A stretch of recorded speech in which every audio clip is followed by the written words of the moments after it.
I've been playing around with the arrangement of these squares in order to make my wall hanging, and I think this is where I'm going to stay.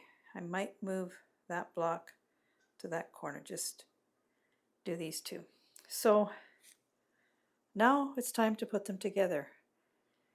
And I've been toying with what I was going to do there as well. I've decided to put them together from the front.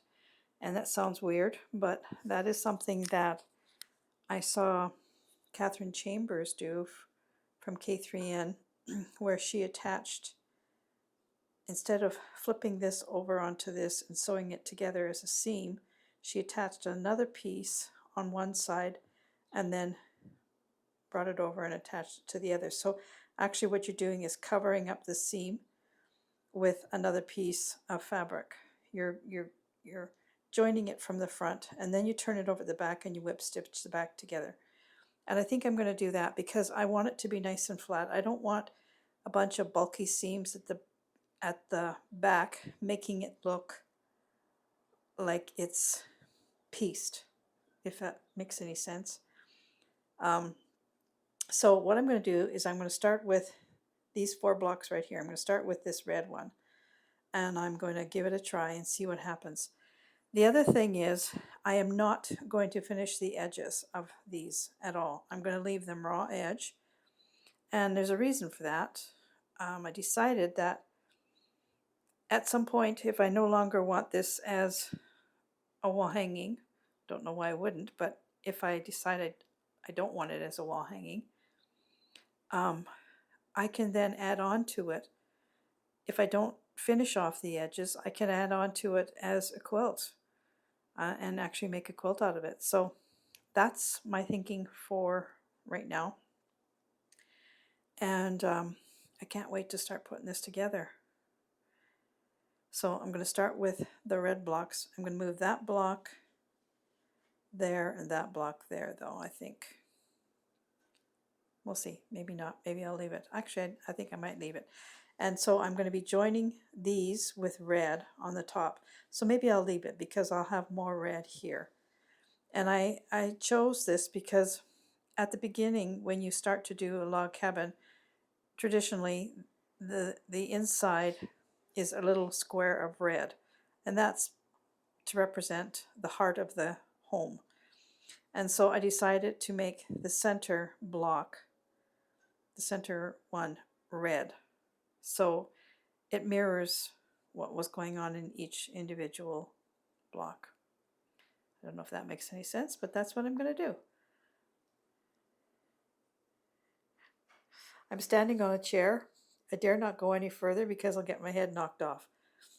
So I'm going to start with that center block and see how it is putting it together the way I saw Catherine do with a couple of little blocks. She did some little 3-inch blocks that way, and it just looked like it was all one piece when she finished with it. You couldn't tell where there was any seams or anything. It was brilliant. So I think that's what I'm going to do. So, to be continued. So I have put this center block together. That's all one now. And I'm working on that one. I just have to join it in the middle. But when I was looking at the video that I had shot before, I didn't like the bottom and I didn't like the top. This was like this before. I don't know. It didn't look right. So I was fooling around with this. Now it has a little bit of an angle here and here and there and there. And I do like that better. But I've always thought that I was going to hang it this way until I walked around and I looked at it this way. And you know, I think I've been looking at it the wrong way all this time. This is really much more to my liking. So I'm going to leave this orientation the way it is, and I'm going to put it together this way. How I hang it, this way or that way, I don't know. But now I'm sort of thinking that this might be a nicer way of hanging it than this. You know, all this time I've changed, I've been, once all the pieces were down, I've moved these around a million times, and I've never really kind of wondered to myself, what is it about it that I really am not happy with? And I think I've just discovered is that I was looking at it the wrong way. I like this much, much better. So yeah, I think I might just do this. Now, would this look better like that? No, I still like this little the little oddness of the corners being different than the rest. I think that looks much better. Okay, so time will tell. I'll keep putting together my squares. They really are turning out lovely. I still will have to stitch these middle pieces because these are my joining pieces. I will stitch them so that they fit in with the rest of the stitching. But that red square is completely stitched together. This one, I have the two halves stitched together. So I'm going to be putting the long strip through here. But like I said, this all has to be stitched, top stitched. Yeah, I think this is much more to my liking. I think so. I might switch up a couple of, I don't want two greens, or let's go around, have a look at this the other way. Could this be the bottom? Yeah, actually that could be the bottom. I like that even better yet. I just have to, yeah, I like this even better. So this is going to be the bottom. Now I think I'm on the right path. See, there's an angle piece this way, and an angle that way, an angle there, and an angle there, and that just kind of finishes it off, I think. Yeah, okay. So I'm going to continue. So this is the first block that I put together, and as you can see, I've added, maybe you can't see, but this is where the original block, I'm just going to pop you down a little bit here. I'll show you. This here is where the original block ended. And I added this piece, and this piece. And you can't see a seam. That is because of the way that I added it. And this was inspired by Catherine Chambers of K3N Cloth Tales. She showed this method of joining squares together last year on one of her videos that had to do with the wonky log cabin. And I really like that because I didn't want to have a seam showing. You know, when you put, for instance, if I put these two blocks together and I just attached them with a 1/4 inch seam, then when I would have a seam, and I didn't want to see that. I just wanted to see the blocks. So I'm going to show you on this other one how I did that. If you've never seen it before, it's actually quite genius. All I have left to do on this particular block, and what I'm doing is I'm joining the 3 center blocks that I showed you. I'm doing them first, and then I'm doing the side blocks 2 at a time, and then I'm going to join the side blocks to this block, and then I'm going to try and piece it together somehow, doing it in this manner. So all I have left to do on this block is I want to stitch these pieces that I've added in here like I have stitched the rest, so that you get the same appearance. Right now they stick out because they haven't got any stitching on them, but so I will take red thread, 2 strands of red embroidery cotton, and I will just running stitch back and forth along these 4 seams here. So I'm going to show you how I did this, And the other thing is the back. Now, you can see I finished this, but I haven't finished this yet. I'll show you how you finish this so that you can't actually even see the seam here. It's all part of this process that Catherine does that I really think is great. So I'm going to set myself up and I'm going to show you how I did this seaming without a seam, or attaching without a seam, so it looks like it's just all one piece. It's just brilliant. So these are two side blocks. They actually are going to go like this along the side of the top, which is a blue block. And I'm going to be putting them together here. So first thing I do is I put the two blocks together just to make sure they are roughly the same size. They don't have to be really perfect, but if you can see, this has got this fuzzy edge here. I'm just going to trim off the fuzzy edge to be close to the edge of the back cloth, just so that I can see where my 1/4 inch really is. You're not going to see it anyway. It's going to get covered up with the new strip I'm going to put on here. It just makes it easier for me, that's all. Now these blocks, I cut the original backing squares all the same, but I've also top stitched them all. So when you top stitch something, it changes the shape of your block. And so they are not exactly square anymore because of the top stitching, but it doesn't really matter with this process. So it's going to be this and this. These two pieces are going to go like this. Got to make sure that I do it right here. Yes. So I'm going to put them together. Just make sure that the bottoms are matching. That's sort of what I've been doing this time around.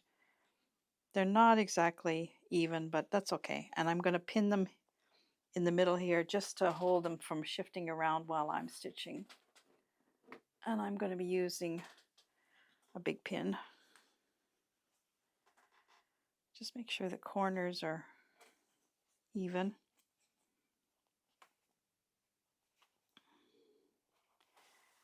And then, no, that's not what I'm going to do at all. I'm way ahead of myself here. Okay, so on one of these, I am going to put, this strip is going to be the joining strip. So on one of these, I am going to do this. And I think I will just do it on this one, seeing as it's the one that's here. So I'm just going to line this up. I'm going to just, well, that's fine the way it is. Just going to line this up and I am going to pin it. I'm having trouble with my eyes. Not because I'm having trouble with my eyes, was because I just did my 10-minute heat treatment. And after I do that, my eyes are quite fuzzy for a while because there's so much moisture on my eyes from the heat. They clear up eventually, but it takes a while. And my eyes have been so dry. So I'm just going to pin this along the top.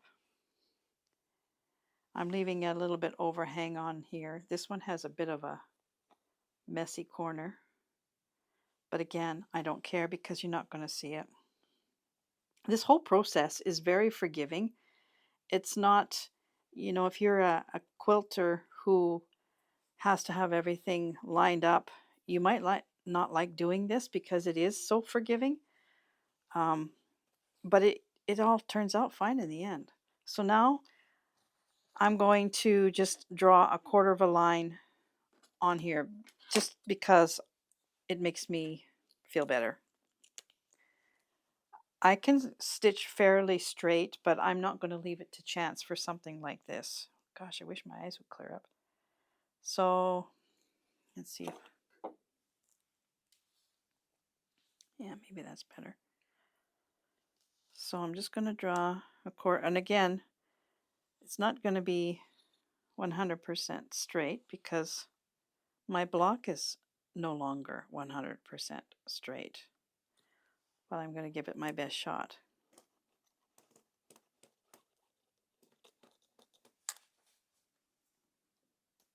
I mean, I really wouldn't need to do this, but it's just for me. So I'm just going to take needle and thread, just a regular sewing needle, or just a regular sewing thread now, and I'm going to sew this together.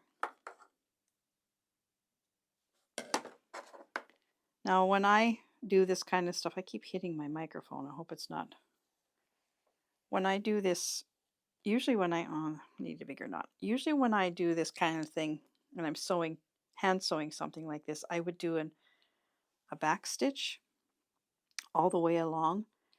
But this isn't going to be a garment or,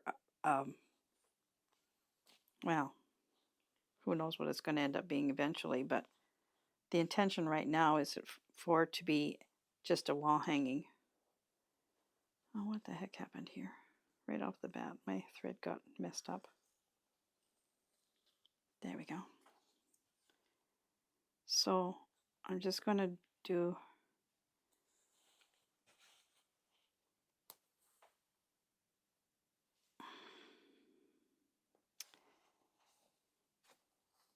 there we go. I'll do a couple of back stitches at the corners here just to give it a little bit more stability.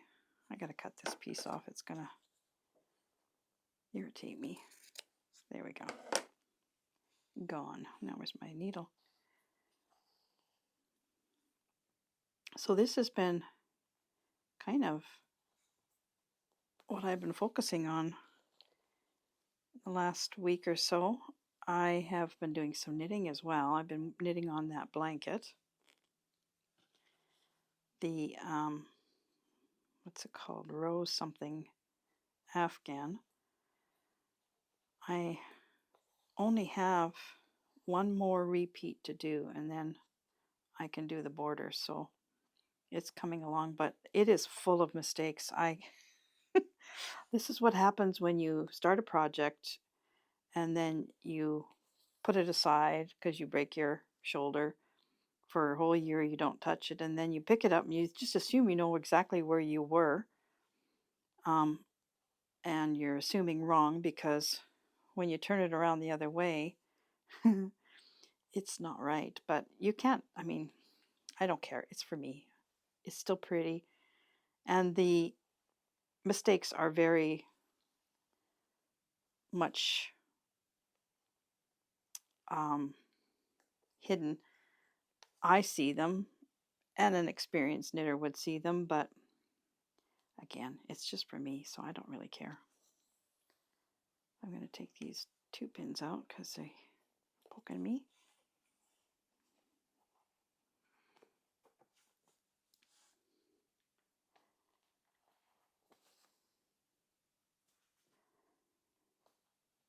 So I'm feeling a lot better. Those 2 bites on my leg, it was one bug bit me twice. I was watering my hanging baskets on the garage. They're great big baskets of petunias, and I don't know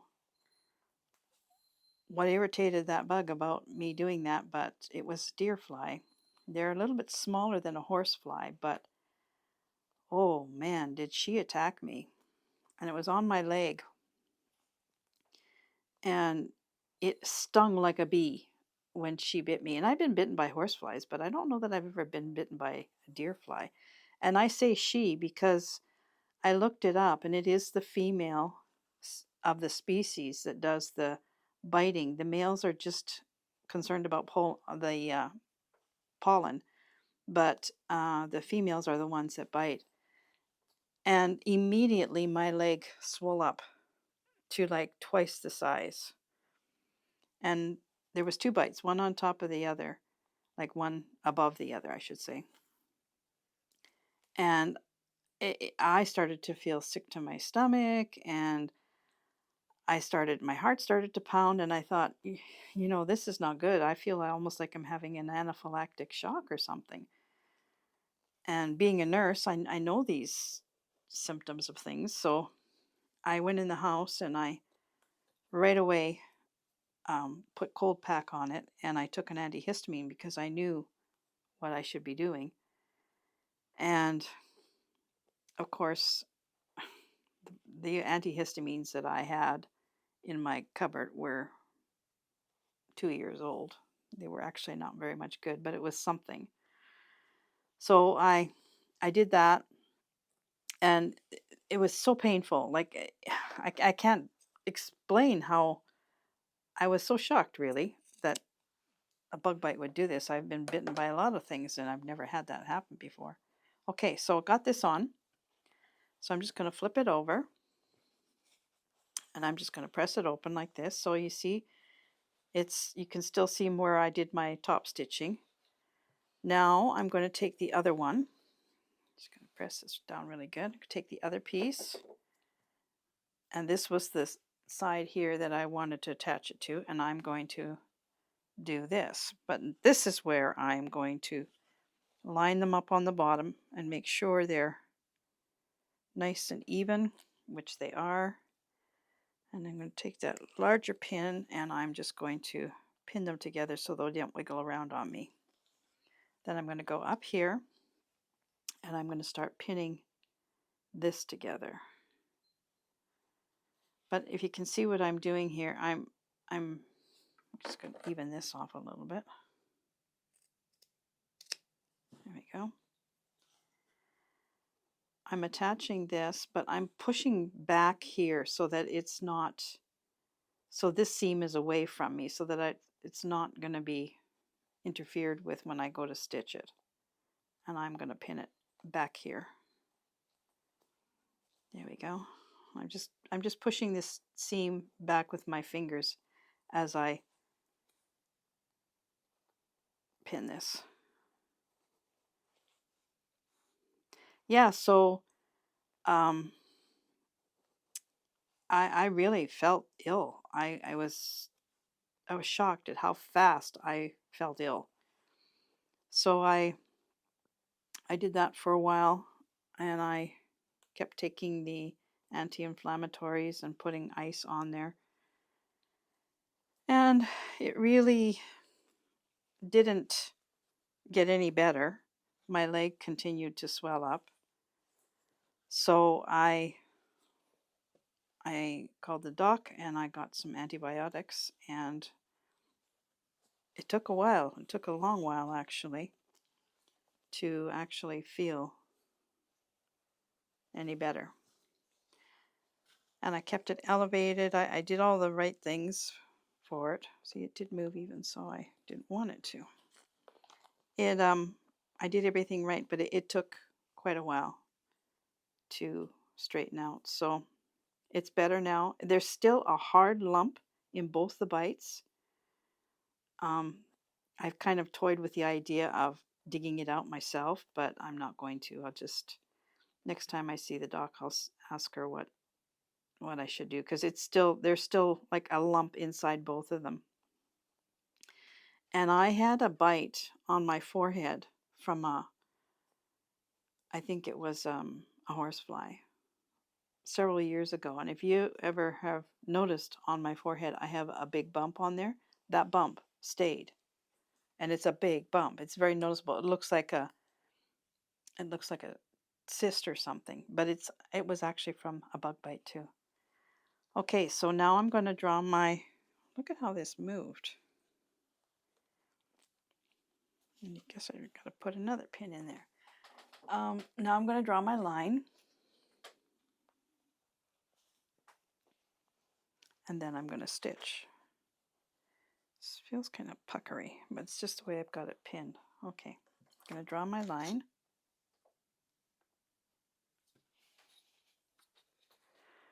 Actually, I have a stitching line there that is very much 1/4 inch. That was where I did the last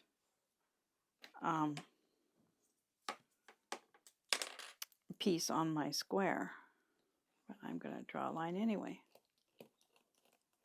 Yeah, so it's taken almost 2 weeks for this leg to quit hurting and quit itching. Oh my God, that first few days, I think it was 5 days of constant itching. It was driving me crazy. But it doesn't, it will itch if I touch it, it'll start to itch even now. So they must have a lot of poison in them. I need to tie this off. Poison, or apparently they inject some saliva into you. And I know since I've had cancer, and treatment and all that stuff, I noticed that I am super sensitive to bug bites, even mosquitoes. When I get bit by a mosquito, I just it it's just an instant reaction, it seems like, and I get so incredibly itchy and uh, upset tummy and all that stuff. So something has changed in my inflammatory system, I think, as far as that kind of thing, because I never had that before. I mean, I'm in Canada. We used to go as a child. We lived most of the summer at the lake, and I was constantly bitten. Never had that, but I do now. So, and it's only been since cancer, so something changed in my body, obviously.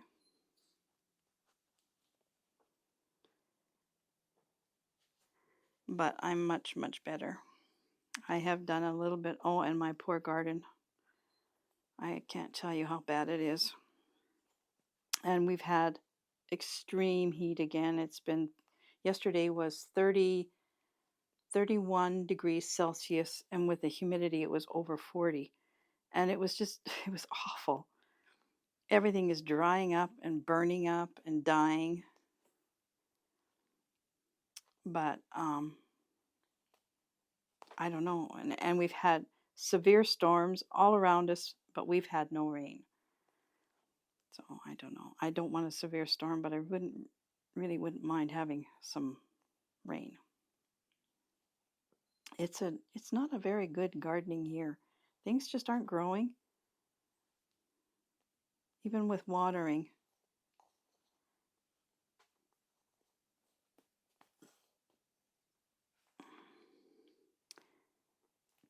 So I've been up since 5 o'clock this morning.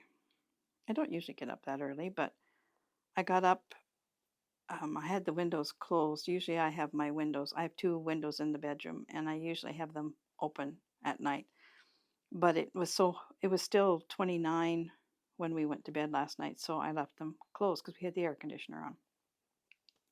But I woke up at 5 minutes to 5, and I thought, well, by now I could open my window. And I opened my windows, and the bird song was crazy out there. I don't know what the heck was going on.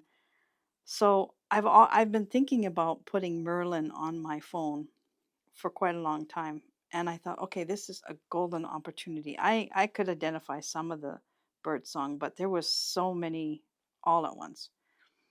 So at 5 to 5, I was downloading Merlin and putting it on my phone and answering all their questions and doing all what we had to do to get it on the phone. And I put it on the window ledge, and I went back to sleep. And I woke up at 7:30, and before I even moved, I reached over to the window ledge because it's right beside the bed, and I got my phone, and there was 17 birds identified. I was so excited, and some that I have not seen around here. One was a killdeer. I mean, I've seen killdeers, but I've never seen them in my yard. But apparently, there's a killdeer around here, and a bobolink.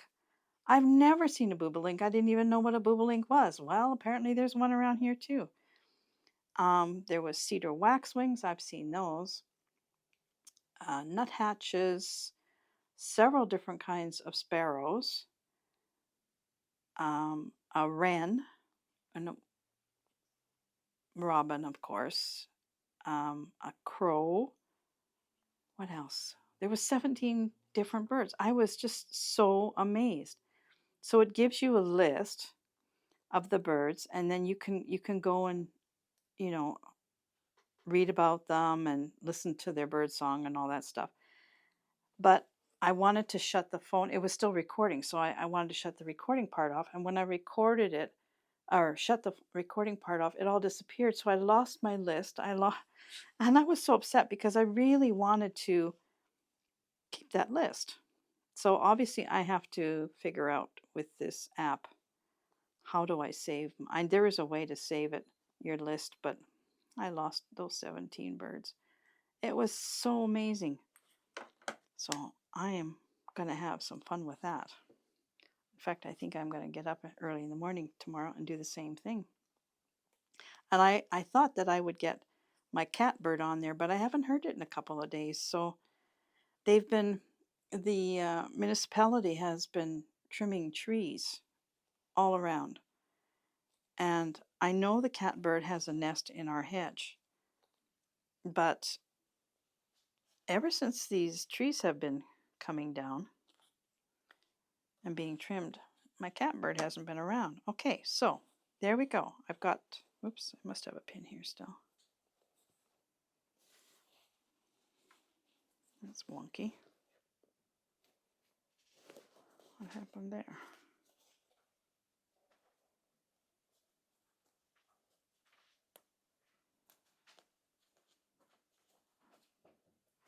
Okay, so there we go. It's attached. Now, this part is done. I'm going to flip it over and I'm going to close this up at the back.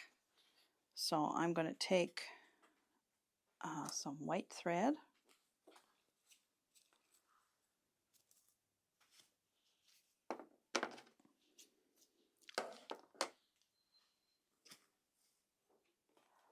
I'm not going to put a backing on this.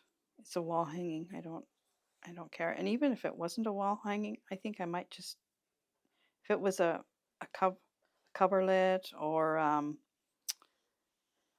well, if it was a blanket, I guess I would put a backing on it, but for now I'm not, because like I said before, I might at some point decide to turn this into a blanket if I get tired of having it as a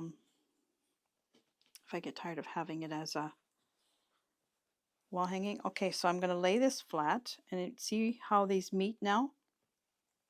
So what I'm going to do is a ladder stitch between, and this also was how Catherine did hers. So you get your thread going. Got a little piece here that's not in the right position, but it doesn't really matter. And then you just go in one side and then come over and catch your cloth on the other side. Give it a pull, not too tight though, because you don't want it to pucker up, but you do want it to meet. And then you jump over to the other side, take a stitch, pull, and then over to this side, take a stitch and pull, and see how it's seaming that up? It's brilliant. I just think this is such a great way of finishing something without putting another seam in it. It's a seamless seam. Isn't that beautiful?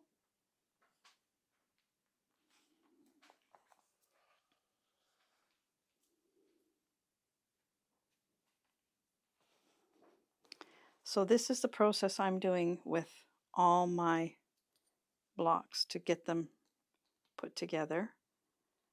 And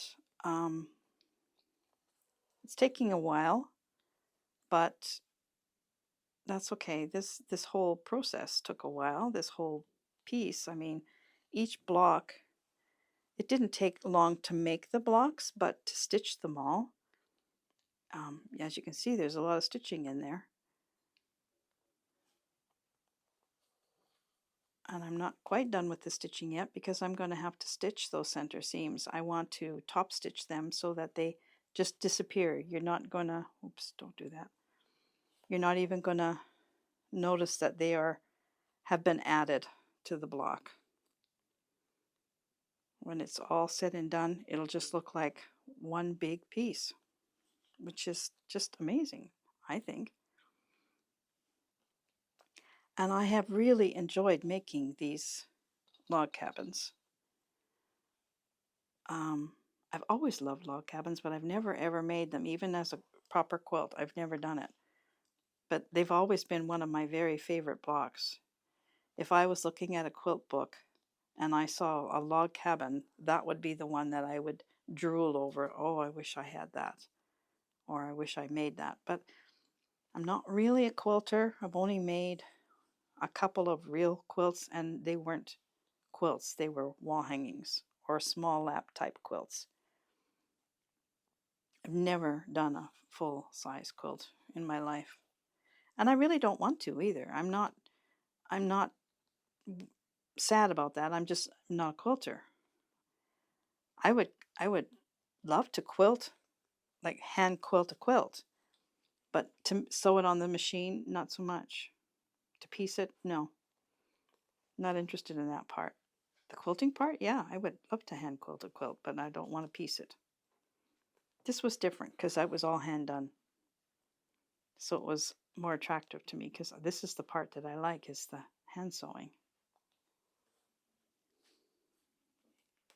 And you know, my mom was a seamstress, but she didn't make any quilts either. Well, she probably didn't have any time to make quilts, but she did have a few quilts that she had made when she was younger, out of necessity, I believe. I keep hitting my light. I'm sorry if I'm jiggling. But they were just tied quilts, you know, just blocks of fabric and tied. So they were very heavy wool type quilts. I remember having them, we had them at the lake, and they were super duper warm. They were so nice and warm. Perfect for being at the lake, especially if it was a rainy weekend or something. You just wanted to crawl under those and read a book.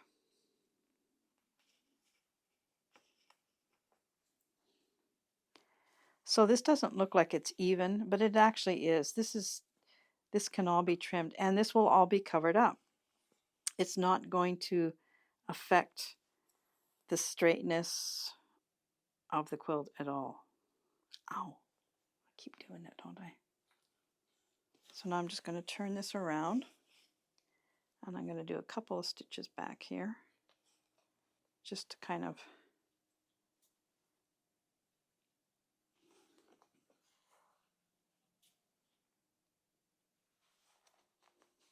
that should do it. Look at that. Nice, flat, seamless seam. I just love this. I think this is just such a brilliant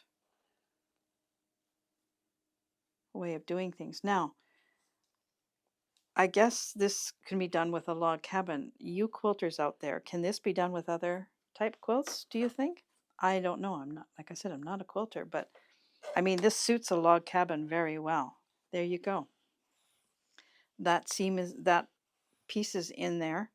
And now all I have to do is just do my running stitch on top, and this block is done. So that is how this is being put together.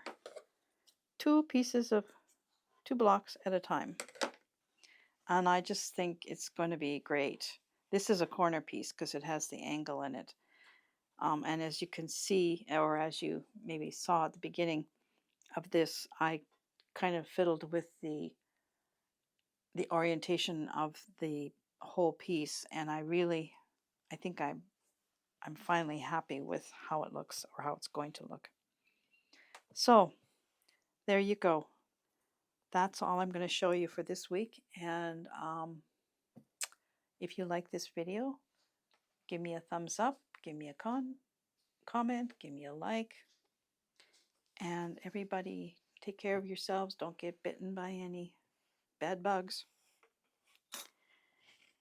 stay healthy, stay happy, and I'll see you next week. Bye for now.